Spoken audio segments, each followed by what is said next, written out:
I think at the end of the day, with nonprofits, it like as much as transparency with that money is important, it's also important to note that these nonprofits exist for a reason, and nonprofit organizations use the money as they see fit, and that will most benefit their organization. I think it's that kind of goodwill of the organizations that if you believe in the organization's cause, it's important to just leave it up to them.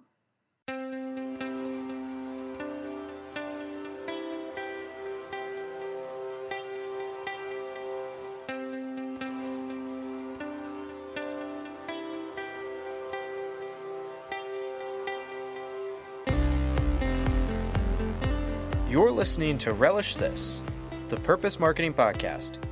Here's your host, Stu Swineford. Hey everybody, this is Stu. I had a really fun conversation today with Shiv Goel, who is the co-founder and executive director at the Green Consumer Project.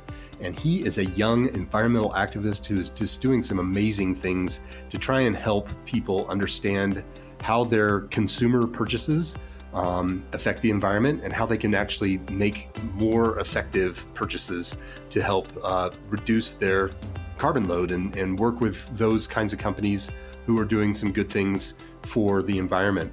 Our conversation was kind of all over the place in terms of great value and really, some cool things that he and his team are doing over there at Green Consumer Project.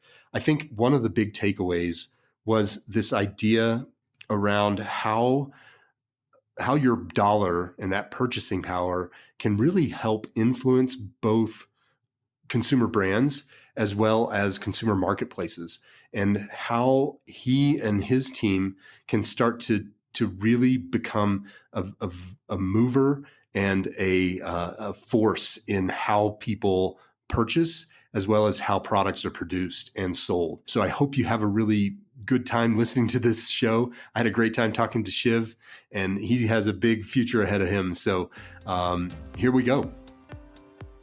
Hey Shiv, thanks for being on the show today. Hey Stu, thank you so much for having me. It's a pleasure to be here. Well, it's the pleasure is all mine, and really excited to hear how things are going and see what you're up to. It looks like you're up to a lot of different things. I think we initially touched base or got in touch based upon your being the executive director at the Green Consumer Project, but tell me about all the other things you have going on as well. Yeah, so I guess I'll start off by explaining a little bit about the Green Consumer Project and what it is. So the Green Consumer Project, or the GCP, is a 501c3 nonprofit organization that a friend and I started on June 30th of this year. And so what we do is we strive to act as a hub for conscious consumers to find eco-friendly brands and products that they may not otherwise have had access to. We do that by creating a very streamlined and easy access source on our website, greenconsumerproject.org, so that consumers are able to locate things within their price point based on how sustainable it is, whether or not it's vegan, and more. I also am currently Deputy Director of Operations at One Up Action. One Up Action is an international nonprofit organization based in Los Angeles that essentially works to make it easier for marginalized youth to get involved with the climate crisis. Because as obvious, the climate crisis and mostly all other social justice causes disproportionately impact marginalized communities and communities of color. And that really, it's really important for those voices to get involved. So I think those two areas, fashion and individualism, being able to get involved on a local level, were two causes that really struck true to my heart. And that's really where I got involved. Yeah. Oh, that's great. I really like the idea of taking action.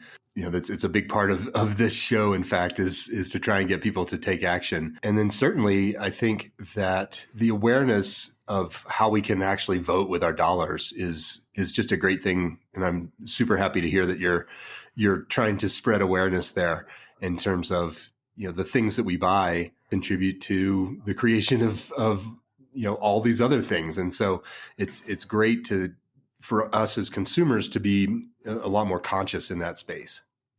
Yeah, for sure. One of the biggest arguments against shopping sustainably is the idea that it's so expensive, and why are we going after the consumers for shopping at fast fashion brands? Why can't the fast fashion brands change? But like you said before, power of the money that's in the hands of the consumer is so strong, and it's so underused. And especially convenience is such a contributing factor to that. Like, it's so easy to just hop on Amazon and buy whatever gifts or clothes that you want. But actually taking the time to look into different sustainable brands and realizing the impact of your purchases and what those dollars are going to can really be life changing. Yeah, for sure. I checked out the site and just kind of perused a few things, and I did notice that one of my favorite brands, Patagonia, is on the site. And people always talk about how expensive their merchandise is, but I have jeans that I wear a lot that are 20 years old, and so it holds up as well. And I think that's a piece that is maybe missing from the conversation too, is when it's not these kind of throwaway brands that just mass produce stuff. The product actually lasts a lot longer as well. Yeah, for sure. One of the most sustainable things is nothing at all. Being able to purchase things and hold on to them for entire life. Supporting brands, even supporting fast fashion brands, supporting fashion brands, whether they be fast fashion or sustainable, is still creating carbon emissions into the environment. Like you said, your 20-year-old pair of jeans have a much lower carbon footprint than any pair of like hemp-based or virgin cotton produced shoes or clothes that are done today by sustainable fashion brands.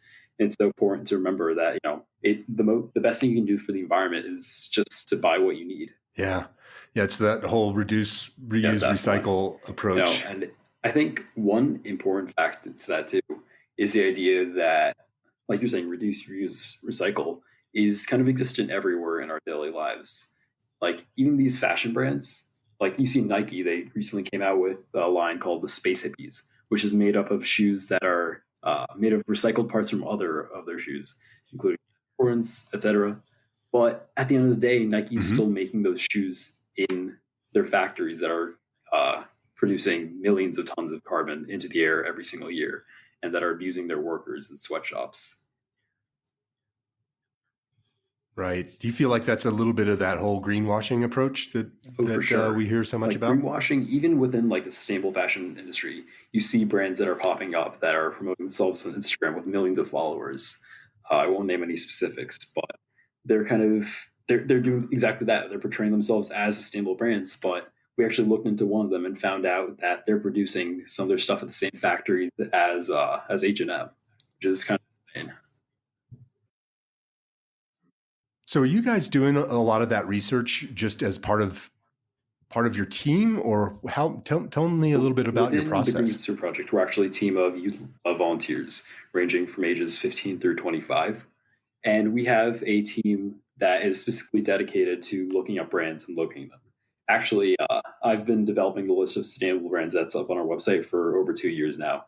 That's kind of been my personal project. But we have a whole team that looks into the specific brands, researches the extent of their sustainability, how much they're greenwashing, and that really goes into the process of our website. We really value authenticity. We want to make sure that people who are using our website know what they're buying. Well, that's great. So I heard a couple of different user groups there. One is your volunteers, and the other is this group of people who would be going to your site. And then I believe you also are donor funded. That's what's keeping your lights on. Are there any other user groups that you are trying to reach out to? So we are very, very new. Like I said before, we started just in June, and we have just been in the process of onboarding. And recently we were able to finally get together a regional finance team that were able to start soliciting grants as well as more fundraisers. So yeah. That's awesome. What are your goals? Where are you trying to go in the next year, for example? The next year, yeah. So our website actually only launched in October. So our website is kind of basic right now. It's very almost listy, and the ideal right now is just to get content up on the website that viewers are able to use. But very, very soon, actually, before the new year, we're going to be getting in sorting algorithms, so that'll make it a lot easier for people to, use our website and make it functional and give consumers a reason to go to thegreenconsumerproject.org. Within the next year, we hope to be launching a multitude of projects. We have various partners, including the Urban Garden Institute that works with that works on urban gardening and farming initiatives. We have One Up Action, we have Teen Talk Hotline, and we have actually, I think, 3 campaigns in the works for the new year specifically. Right now, in December, on December 20th, we're hosting a panel called Activism in the Age of Misinformation. So that'll include speakers such as the Instagram activist at Queer Bound Vegan and a multitude of others. So those are some of our, I guess, short-term goals. That's great. And so what activities are you guys doing to get the word out about your movement? We are very, very active on social media, specifically on Instagram and TikTok. We have a great marketing team that works specifically to develop content, both for all our platforms, and we're doing a bunch of different outreach. We're actually setting up an ambassador program set to launch sometime, I believe, in February or March. So the ambassador program will actually be kind of twofold, a program both for us and for sustainable organizations and companies. So we'll be matching smaller sustainable companies that may not have otherwise had access to ambassador programs or any kind of extensive marketing or outreach. And we'll be helping them get access to consumer markets that they weren't previously exposed in. And so the ambassadors will actually be acting for both these companies and for the Green Consumer Project. That sounds pretty amazing, actually. Do you have some target ambassadors lined up, or are you actively seeking out people right now to be part of that program? So what we're actually doing is we're going to make it an open call. Anyone who wants to be an ambassador really can. In my experience, ambassador programs can kind of work in 2 different ways. They can either be, like you're saying, exclusive, and you're getting influencers and activists who are pretty well known, or you can just open up to the general public. And I personally think that the latter is the more efficient and the more, I guess, inclusive way to go, because it opens up these opportunities for people to get involved and really find their place in the climate crisis and the climate movement. A lot of times, like, activism can seem very, very daunting and seem very difficult to get involved in. And by opening it up to the masses and getting an opportunity such as this, where you can get free products based on how well you're acting as an ambassador, it really creates it's a win-win for everyone involved. Oh, so I love that approach where you're kind of not necessarily gamifying it, but essentially allowing people to kind of earn what they want based upon how active they are. Exactly.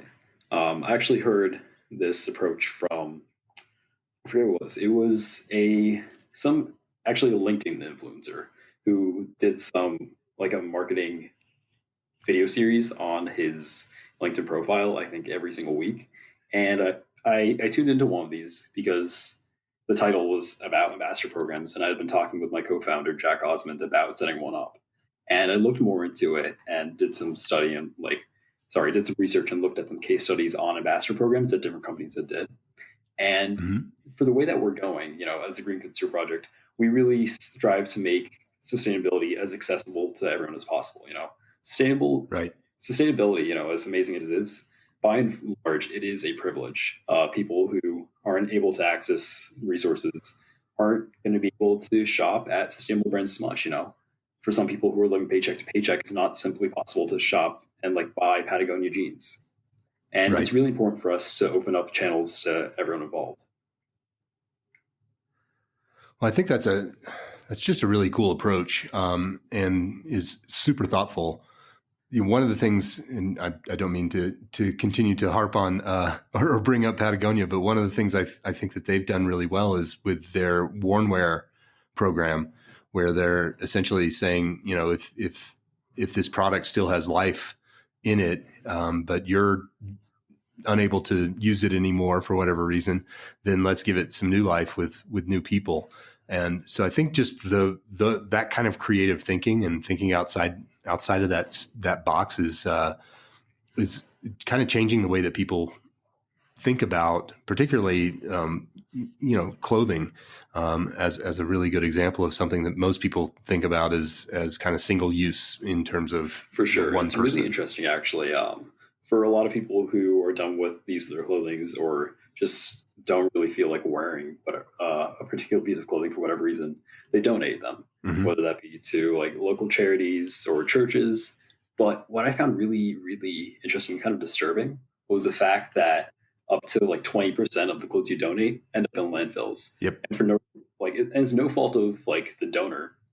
And there's nothing about the clothes that may even be wrong. It's just that specific charities, specific acceptors of these different clothing items just really hate certain clothes. Plato's Closet, for example, only accepts like very specific brands. And so we actually just recently ran a clothing drive with our launch week, and we collected over 500 pounds. And we've been working very, very heavily within the tri-state area to find the best people to accept our clothes that like ensure all the products are going to be ending up in the hands of people who need them. Right. That's great. I actually spoke with a nonprofit leader. Oh, it was last month, I believe, and he did a lot of work in Haiti, I believe. And after the hurricane, there was all this stuff that got just shipped down there that wasn't actually needed, and so it just ended up, being going to landfill or just sitting on the side of the road and kind of rotting. And so I think that people really enjoy the idea of being able to help in some fashion. And I've talked about this with several other nonprofit leaders, but the dollar that you donate to a nonprofit, it can actually go a lot farther than if you buy something and donate that thing, or if you, not to say that it's a bad idea to donate physical goods that are, gently used, but ultimately, those organizations are teed up to make some really big impact with the money that for sure that's being given to them. Like you were saying earlier, from your looking into the Green Consumer Project, actually, you noticed that we are very donor based, and most of our funding does rely on donors. And I think at the end of the day, with nonprofits, it like as much as transparency with that money is important, it's also important to note that these nonprofits exist for a reason, and nonprofit organizations use the money as they see fit, and that will most benefit their organization. I think it's that kind of goodwill of the organizations that if you believe in the organization's cause, it's important to just leave it up to them. Yeah, absolutely.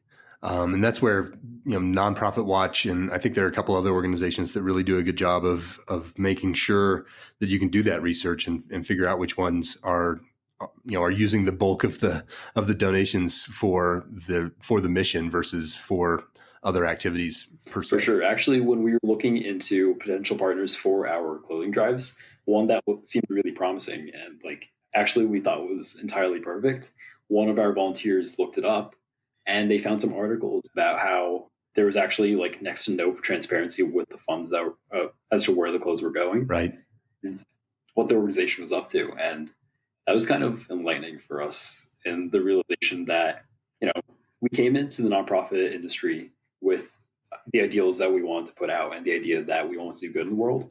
And then the fact that there were other people who were misusing that status of nonprofits was kind of insane. Yeah, for sure. So in addition to social media, are you guys building your email list? What are the other things that you're up to try to kind of engage your audience? We are starting up our mailing list very, very soon. My co-founder, Jack Osmond, he's also our director of operations. He's running our mailing. He's running our newsletter. So we're planning to send out either monthly or bi-weekly newsletters very, very soon. That will include fashion tips, news of sustainability in the world, and try to make a positive influence on our subscribers. And we just think that'll be a really great way for people to check it out. So if you're interested, you can just hop again to greenconsumerproject.org and scroll to the bottom. You can find a link. That's great. So people can sign up for ongoing correspondence. That's fantastic. Do you know how big your list is currently? Our list actually is very, very small. We just started up last week, so I think it's around 30. But gotcha. Yeah, so we're sending out our first email very soon. And I guess the hope in that is more so than to, annoy people to come onto the website and convince them to check us out. It's just to be informative. I have 4 different emails, and one of them I reserve specifically for spam emails. Right. For all those sign-ups for clubs and stuff like that. I hate getting spammed, and we just don't want to do that. We want to submit like a newsletter that people will actually enjoy reading if they choose to do so. Right. The thing that we tend to focus on there is just producing valuable, informative content. And so, just leading with the idea that you're bringing materials to this audience that they're actually interested in and that are valuable to them, that tends to reduce that feeling of Definitely. I think content spammed. is such an important aspect in today's age. Like you were saying earlier, there's so many different channels and methodologies that individuals or organizations may choose to do their marketing or outreach, whether that be social media or newsletters. And I think it's really important that when people are engaging in that kind of outreach and public relations, it's so important to focus on what kind of content you're producing and how that gives you your own competitive advantage. Actually, up until very recently, our social media was kind of plagued by all this like almost reformative activism and organizations just like posting the same stuff over and over, and Right. a lot of people posting slide posts about this topic or that topic. And it's informative and it's great information, but at the end of the day, you have to think of how much are people really looking at the posts you make, Right. if you're not like a big brand or a big organization. And so after seeing other organizations kind of faltering in that aspect, we switched up our own process, and we converted our social media entirely to promote our website and to talk a lot about fast fashion and sustainability, because we realized there's a huge gap in that aspect in the world. And that's kind of where like the idea of the Green Consumer Project came from. 2 years ago now, it was 2 years ago. I was kind of just sitting in my living room, and I realized that I didn't really want to eat red meat anymore. That's actually how this all started. I've never eaten beef based on my religious values, and one day I just decided to cut out red meat entirely. And then from there, I cut leather out of my outfit. And when I was looking for vegan alternatives to the things in my everyday life, like wallets or dress shoes, I realized that there are a lot of options out there, but there's so little accessibility. If you look up like vegan wallet, you're gonna find whatever organization is the most popular at that moment that's advertising themselves on Google. And it really sucks that small organizations that may even have better products just aren't getting as much reach. And so that's where the idea for the Green Consumer Project came up. And we've actually been through a lot of phases. Last year, Jack and I were in a history class, and we were assigned a project to engage in something climate related and come up with an idea to solve the crisis in whatever, like the smallest way possible in our local communities. And I told Jack about this idea that it had the summer prior, and we started it. We had a very, very basic like Google website, like Google Sites. And I don't know if you ever worked with Google Sites, it kind of sucks. There's not a lot, but it was there, and it got us our grade for the project. But this was an idea that I was really passionate about, and I felt that having a resource like that's kind of a database of sustainable brands was really important, something that's kind of needed in the world today. So I asked Jack, I was like, do you want to turn this into an actual organization? And then literally 2 months later, we did it, and here we are now. That's great. That's such a cool story. I think that, it's funny, the things that spawn these kinds of innovations and this kind of thinking, and just, a little spark can create, a really amazing, business, for lack of a better word. You're out there hammering on this, trying to do some good in the world based upon just this moment that you had. Thank you. I think it's great. I'm only 16 years young, but this is definitely one thing that I've kind of found my home in. It's something that I'm really passionate about, and I'm glad that I'm able to put my time outside of school into something that can really make a difference. Yeah, for sure. So you mentioned TikTok and Instagram. So those both trend, a lot younger than some of the other social media platforms out there. Are you primarily focusing your attention on trying to get kind of a lifelong buy-in to this idea of sustainable commerce, or are you going to try to expand that Yeah, reach? so actually, what are your this was a plans conversation that we've had kind of since day one. We really want to be reaching out to all kinds of markets and getting our name out and getting the idea out to as many people as possible.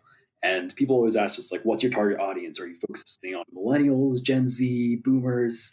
And we talked it over and we there? realized that sustainability can't be exclusive to one audience, and we want it to be as accessible as possible. So we do have social media on all kinds of platforms like Twitter or Facebook, but we don't really have the resources or time to, I guess, engage in those platforms nearly as much. And we just don't like we're focusing where we're Right. able to right now. So our strengths do lie on TikTok and Instagram, for example. So we're starting there, starting to build a following, and then when we're able to, and we're supporting more volunteers, then we'll slowly start expanding to different platforms that can benefit us. We do have a LinkedIn account that we post on pretty regularly. Okay, good. So a couple of ideas there. And the first is just so one of the reasons it's nice to understand or have a very small, or at least, a niche in terms of your audience is it makes it a lot easier to figure out how to market to that group, and how to get out in front of that group. Understanding the challenges that group is facing is also a key component of that, because you want to create materials that are going to resonate with those people and provide them with the solutions that they're looking for, at the right time. So it's, right audience, right time, right message. So that's why I think people tend to focus in on the, who's your target audience. Another challenge for you guys is when trying to engage donors, making sure that you have at least a portion of your audience that you're targeting be in that kind of mindset, which, typically, the older people tend to have a little bit more disposable income to do, giving in that way. So I'm wondering if you've thought through any ideas where you can leverage your power as a young activist. Clearly, you can speak very authentically to that group, and having that group basically promote up to some of the other kind of demographics that might be more able to help support your cause financially. For sure. Actually, we are launching a crowdfunding campaign early in 2021, I believe in February. And so that will be targeted mostly towards, like you said, people with a little more disposable income. And so talking through crowdfunding so there's this amazing organization called Green Funder. And so what Green Funder does is they're a crowdfunding site that acts like, any other typical crowdfunding site like Kickstarter, for example, except Green Funder is specifically dedicated to environmentally friendly causes and helps to launch these initiatives in a way that's most beneficial to the organizations and taking as little money as possible, so that it benefits all parties as much as it possibly can.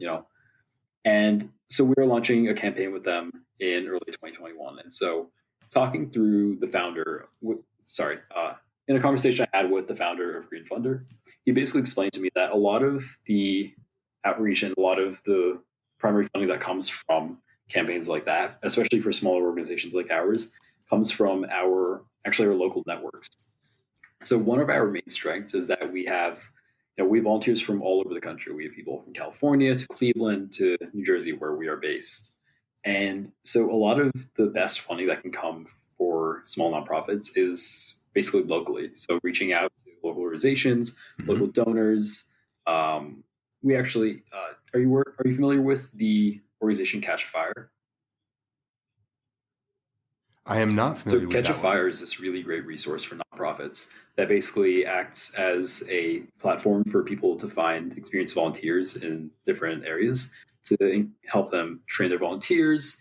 And basically the idea is that, especially for small nonprofits, we may not have as much access to or as much experience or specialization in things like, Google specific marketing or operations or finance. So it gets you consultants who are working completely pro bono.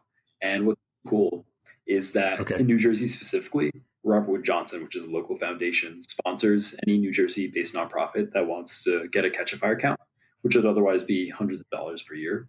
And we're able to do that completely for free. And I think that kind of local outreach and the fact great. that, they're like, people kind of think of nonprofits like ours and think, oh my God, like, you want people from all over the world, and you have viewers from, like we have viewers in France actually. And it's really crazy when I've talked to some people about this, that a lot of our base starts locally, and we have like articles published in local newspapers, for example. Right. Well, I think political campaigns are a great example of mobilizing masses, and instead of relying on a small group of people with large pockets or deep pockets to fund what you're doing, you can really start to see the strength of a campaign or an organization when the number of small donations that they're getting is very large. And I think, in talking with some other nonprofit leaders, we're seeing a trend this year that those big donations are not coming as quickly or as abundantly as they used to be. But people willing and able to give a little bit is definitely kind of making up the it's difference. Really important now for nonprofits to start getting creative with the ways that they're soliciting funding. Like, for example, in October we had a TEDx event as a part of this this global event called TED Countdown, which is essentially a climate awareness event that was run by TED and partnered with a bunch of different organizations, including Al Gore's Climate Reality Project and more. And so we ran a local one online and had some amazing speakers like Kevin J. Patel, Christy Stewart.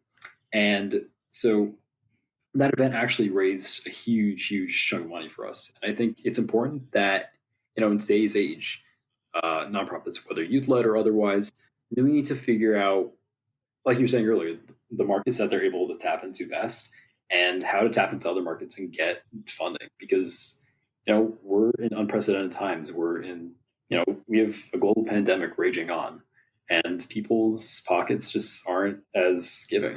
Yeah, for sure. It is an interesting time that we're experiencing right now, for sure.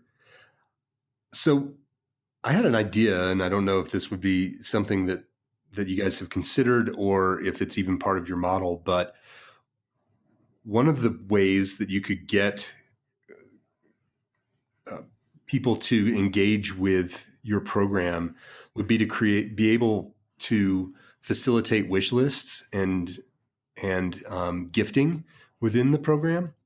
So what I'm thinking is young people could engage these brands, create wish lists on your systems, and then share those with friends and relatives who are looking for ideas, for gifts for the holidays or for birthdays or whatever.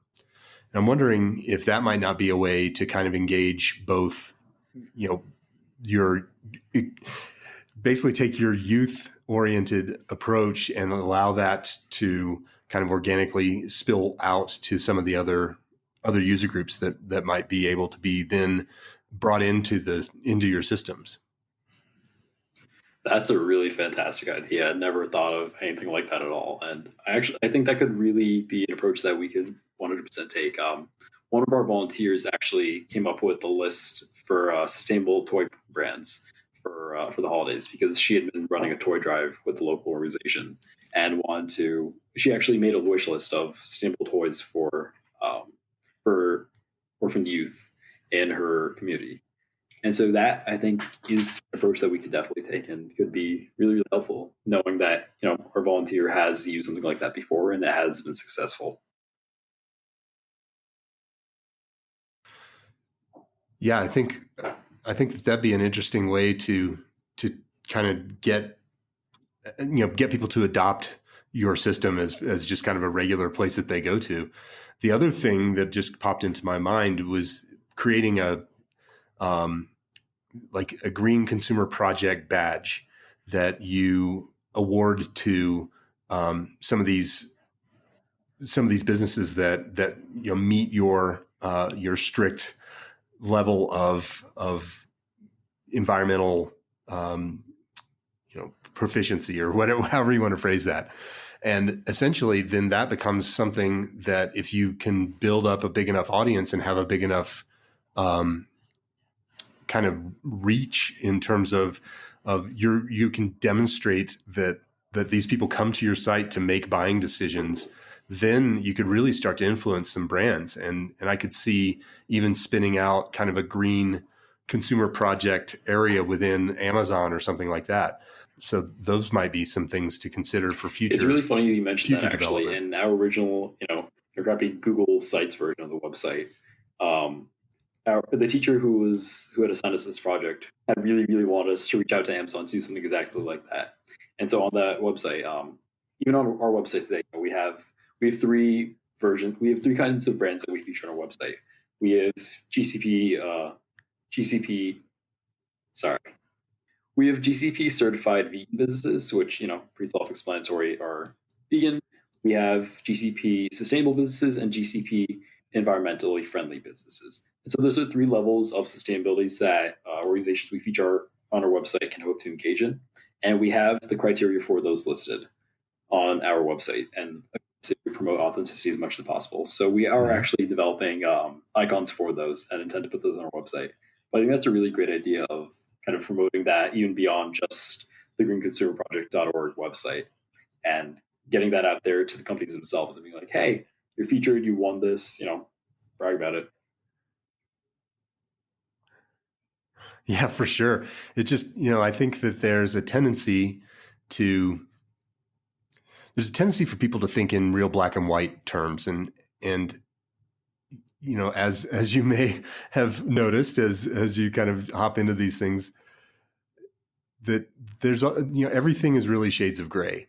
And so even though we might not like a lot of the things that a certain brand is doing or a certain marketplace is doing, there are some opportunities that they create that do bring some good to the world. So, for example, Walmart is fairly actively pursuing carbon neutral approach to at least their stores, and obviously we could argue all day whether or not all of the stuff that they sell is carbon neutral, which it certainly is not. But at least they're moving some things in a certain direction. And so as companies recognize that people and consumers are starting to think in certain ways, they, from a capitalistic sort of approach are looking to tap into that audience. And so it does provide you with an opportunity potentially to not only help influence some of the decisions that those companies are making, because if you can show the power, the buying power of this kind of community, then it also then changes the way that some of their brands do business as well as their brand selection. So I think that there's some good things that can be done even in the midst of some cloudiness, sure. I guess. It's really interesting that the environmental crisis is largely considered as the world's greatest health crisis more than anything.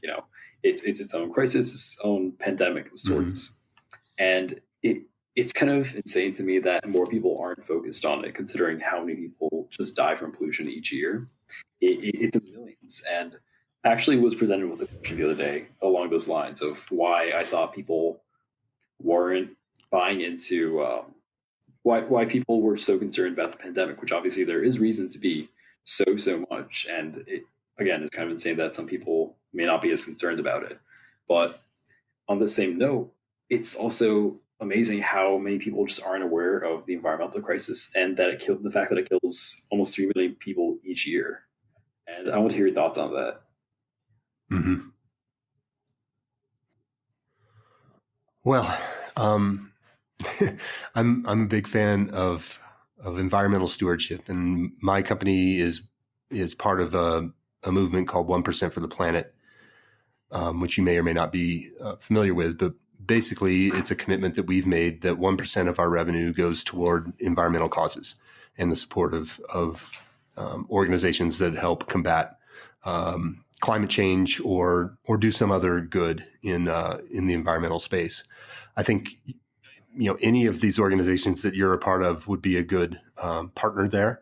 Essentially, the way that program works is for-profit businesses sign on to be 1% for the Planet partners, and we dedicate 1% of our revenue to approved nonprofit partners of 1% for the Planet. And I think that their approach is everybody has a 1%, and whether that's 1% of your time to be a volunteer, or 1% of your revenue, or even just kind of effort, just putting forward some ways to kind of help spread that message. I think that it starts with awareness, and as everything does, it's the idea of noticing is the first step to solving the problem. Now, I'm not a climate scientist, I guess I do have a degree in sociology, but I wouldn't consider myself to be an expert in that field. So it's a little hard to say what the motivations are that create this very real kind of head in the sand idea that's going on. And I think that there's so many things that are contributing to that, but it is encouraging that companies are starting to get on board. It's encouraging that governments are starting to get on board. I'm very much looking forward to United States rejoining the Paris Agreement, and kind of turning the corner on some of the things that have been happening over the past 4 years. Now, there's a lot of work that still needs to be done, as you're well aware, but I think it's great people like you and the youth of the world who are starting to really make a big a big impact in this space, and so continuing to do that, I think is the first best thing that we can do. Well, the first thing we can do is notice, and then the second thing we can do is commit to take some sort of an action, and whether that's reducing the amount of plastic that we use, or holding off on buying things that we don't really need, or just committing to buying from companies that have a like-minded approach to the challenges that we're facing.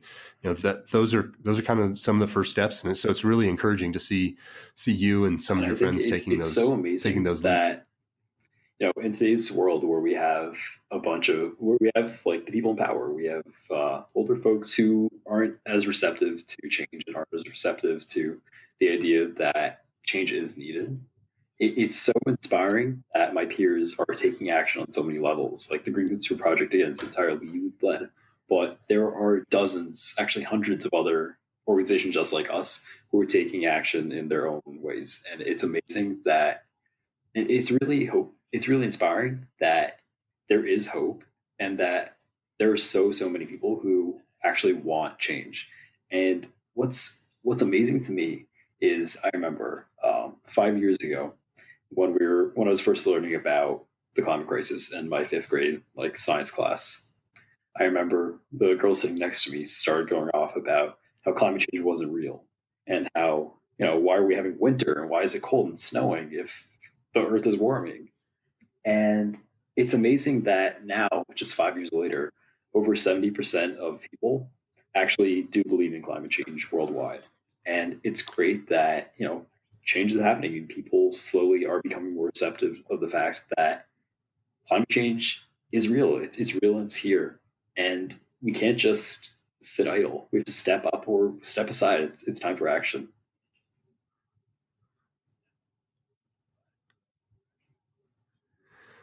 Yeah, that joke about it's snowing outside, that climate change isn't a real thing, is one of the unfortunate early brandings of the situation, where it was called global warming, and people kind of latched onto that, and unfortunately that's kind of stuck in there. And I think that from a branding perspective, there's been a good effort made to rebrand it as climate change. and particularly as human, human responsible climate change. And so I think that people are starting to wrap their arms around it for sure. And it's not just, it's not just the warming that's occurring, and this. It's the catastrophic swings that we're starting to see, and just the larger effects of what we're doing on our environment and our ecosystems. And I'm hopeful that we'll continue to move things in the right direction, and I think that we need to make some big strides very quickly. So again, it's really cool to see guys like you getting on board with this idea and Goel, leading the charge. Former Vice President of the United States, he has a nonprofit called the Climate Reality Project, and what they do is they train leaders in leadership in the climate industry and getting involved on a bunch of different levels. And so I attended one of these trainings over the summer. It was the largest ever because it was the first online one with over 10,000 people involved. And one thing that Al Gore said really, really stuck with me. And it was a comparison he made between the climate crisis and the pandemic. And it's the idea that the pandemic is here, it's raging on. And the longer we ignore it, the longer it's going to continue. And it's the exact same with the climate crisis. And one thing that's so important is the kind of individual action that we can all take that we were talking about earlier, whether that be buying sustainable clothes or just educating yourself or recycling better. And as important as it is for people who are environmentally aware to do it, it's even more important for us to make those around us aware of what's going on. And at the end of the day, unless we all get involved, unless we all do our part, it's not saying that we all have to stop driving cars and all bike to work all of a sudden, or just shut electricity off and not take baths. There's so many ways to get involved and be an environmentalist without going to those extremes. And just being able to take action on an individual level and informing yourself and those around you is really the most actionable steps that one can take. Yeah, it'd be really interesting, coming from an action perspective.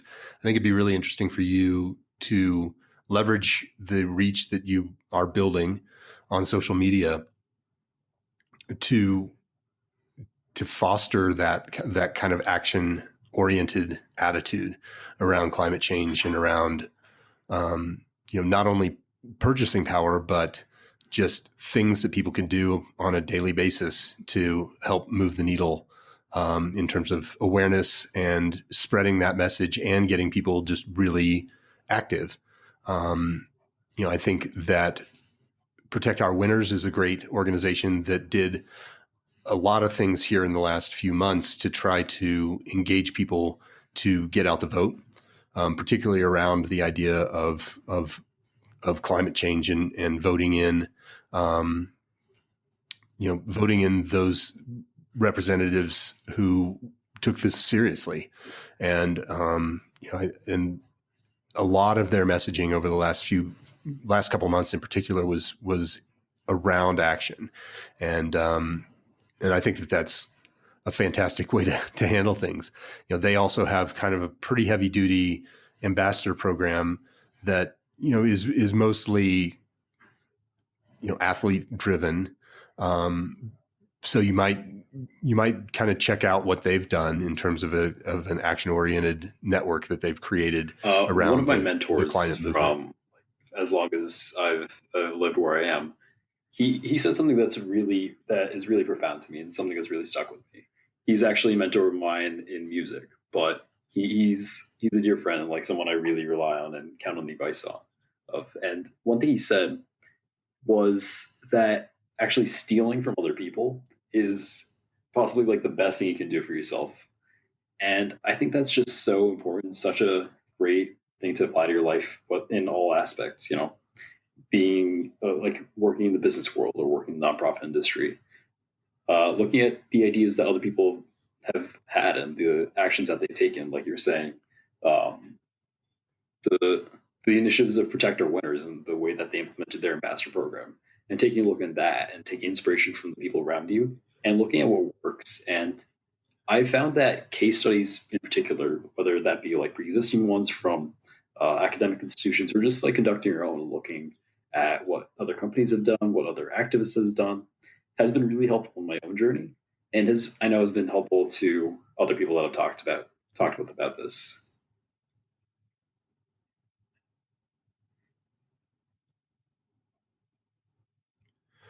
Yeah, absolutely. I think I can't remember the exact saying, but it's something to the effect of good artists borrow and great artists steal, or something. I may have that backwards. But ultimately, there are very few problems or very few situations that we haven't that someone hasn't explored in the past. And certainly I would say, human driven climate change is one of those that we could put up there as, we haven't tackled this before. However, the components of it in terms of sacrifice or awareness or mobilizing large groups of people to for a common goal, those things have been done in the past. And so if we can wrap our arms around that, this isn't an impossible journey. This is something that we as humans have had some experience exploring in the past in terms of just take that, mobilizing large groups of people to a common goal. And just approach it from that perspective, and continue to have hope and continue to drive toward, this common goal that is a very, very pressing and very needed goal. I think that those are some of the things that we can kind of take to heart and just understand how, likewise, we talk a lot about, being a maven. So you don't have to necessarily have all the information. You just have to know how to get the information and be able and willing to share that information.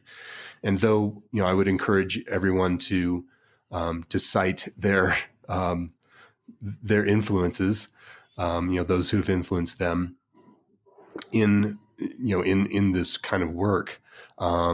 Sharing it and adding a little flavor to it is certainly a huge component of what we recommend for just bringing information to the masses.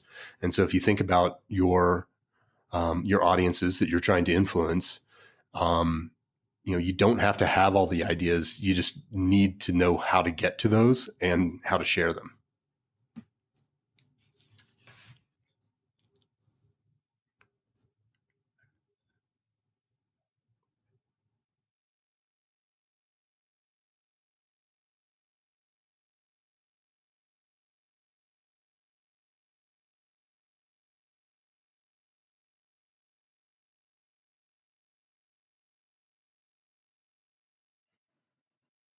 Yeah, definitely. And I think one thing that has definitely been prevalent in my own experience, that one thing that I've noticed is very, very common with activists and with nonprofits, is the pride and uniqueness and the pride and individuality.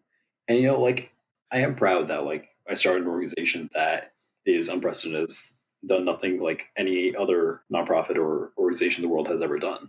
And it's like it's one of the factors that I really enjoy about like working at the Green Consumer Project.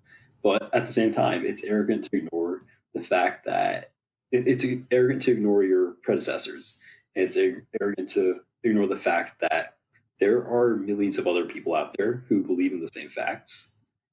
And at the end of the day, it's really about how you convey those facts and how you're able to process the information you're seeing. Like you were saying earlier about how it's so unbelievably important to access the information that you need to convey and you need to produce. And I think really one of the most important things that any nonprofit leader or just anyone in their daily lives can do is exactly that: to research and to take the time to read.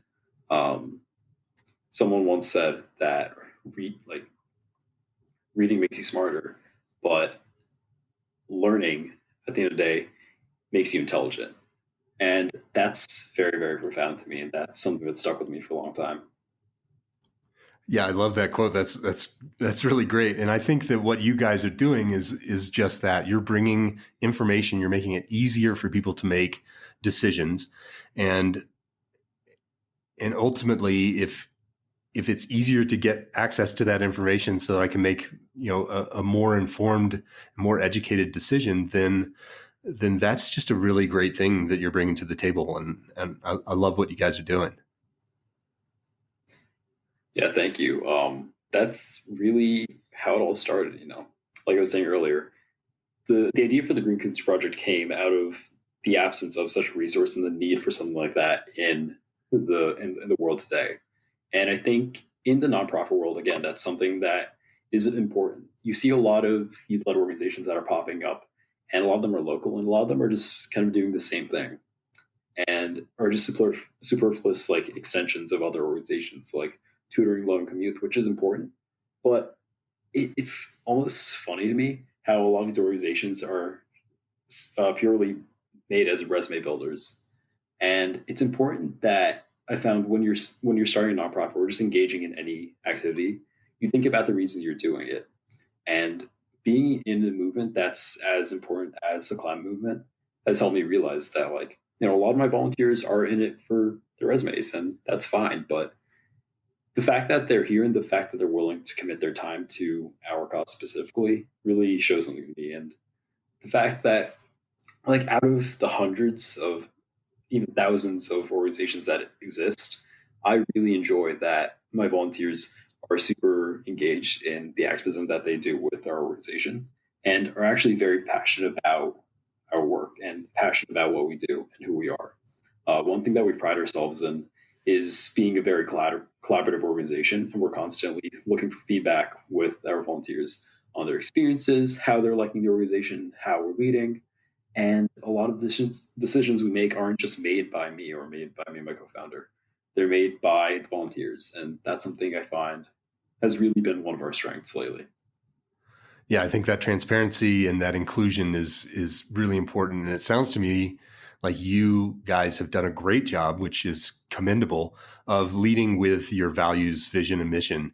And that's a thing, an exercise that a lot of organizations fail to do. And mine being a perfect example of, oh, we have this idea, let's run with it. And then, 7 years later, we're like, wait, what are we doing again? And it's really great to hear not only the passion that you have for all of this, but the fact that you appear to have really thought some of this through and are leading with that. Because I think that any organization that has a strong values, vision, and mission, that's that foundation.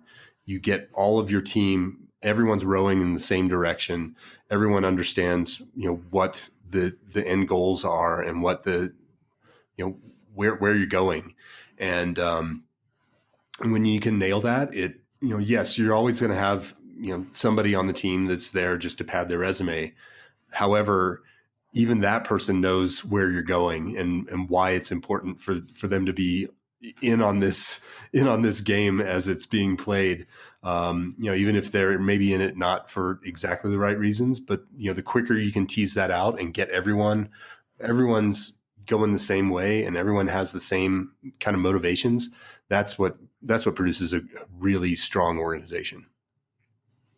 Definitely. And another of my mentors, a close friend of mine, Kevin J. Patel. He's the founder and executive director at One Up Action.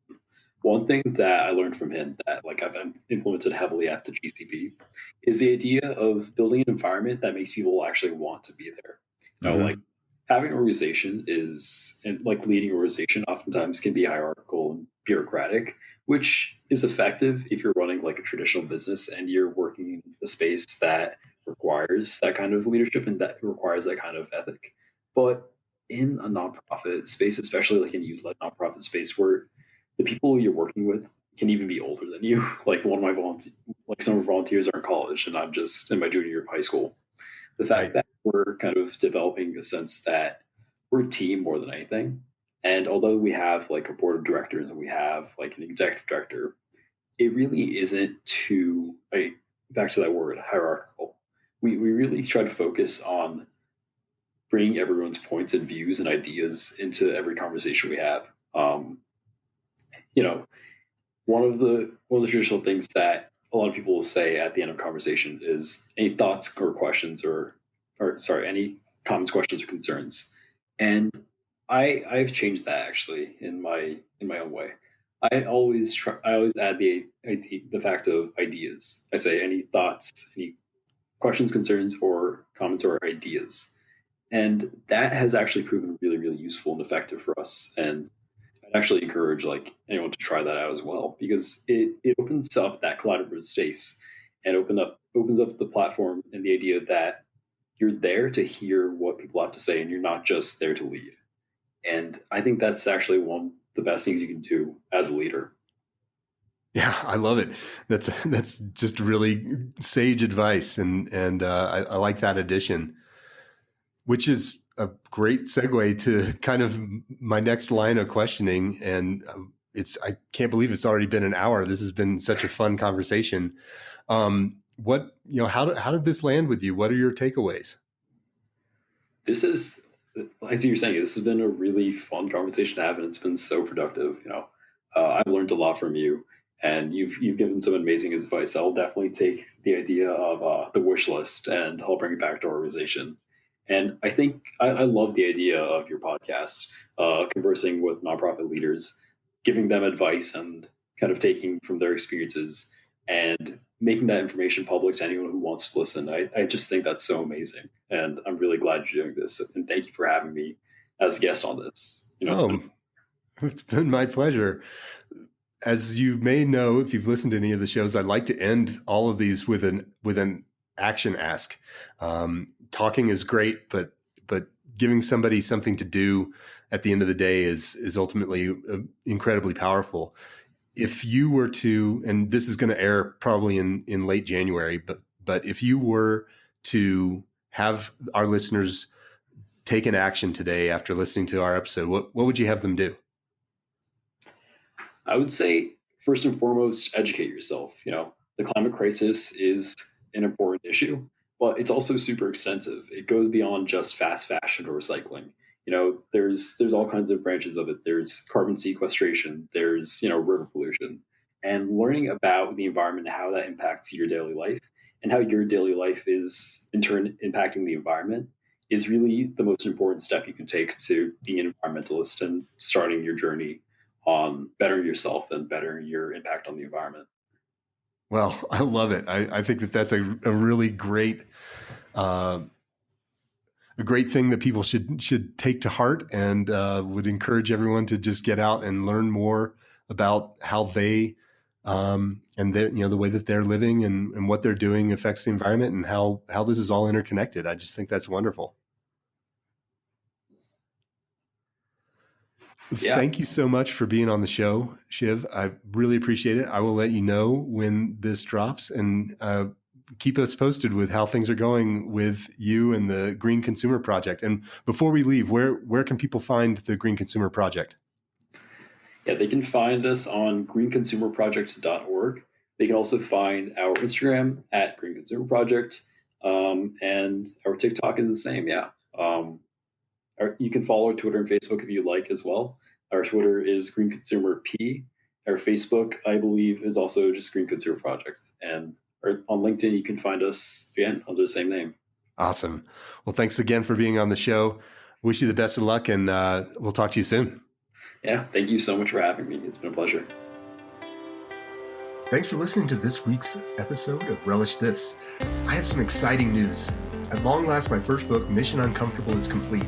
This is a culmination of years of exploration around purpose-driven marketing and the audience engagement cycle, and it's packed with insights and information to help your organization survive and thrive. We'll be releasing this to the public in late February, so stay tuned for more on how you can get your copy. That's it this week. I'll be back next week for another great episode of Relish This.